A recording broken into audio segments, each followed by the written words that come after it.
vida como la mía, dice el cantor en su canto, porque el crepín de su chango les iba dentro del pecho, mordiendo sus sentimientos cuando anda lejos del palo.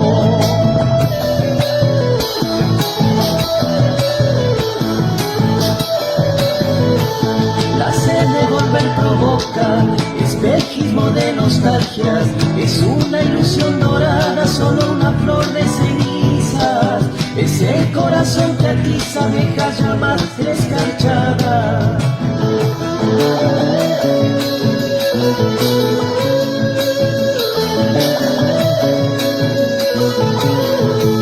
Como un ayunto de bueyes, tira y tira la querencia, mirar nuestra adolescencia de la otra punta del tiempo.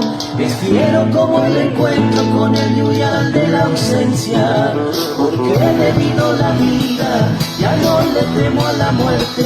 Sé que un día ir al presente vivir tiene un alto precio, solo me duele el silencio de las cosas que envejecen.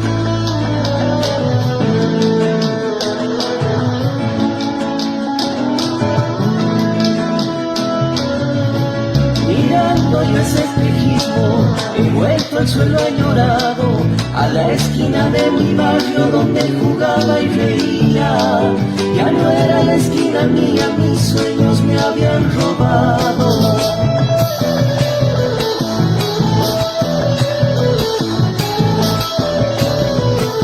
Y qué dolor ver la sombra del chango que fue mi amigo, mirarme desde el abismo de unas fotos otoñadas, ver la realidad amarga del camino del olvido.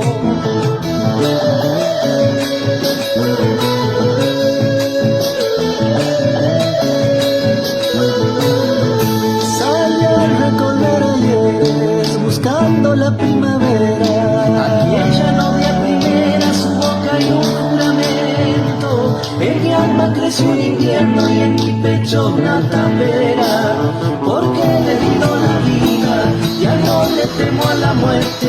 Sé que un día mira el presente, vivir tiene un alto precio, solo me duele el silencio de las cosas que envejecen.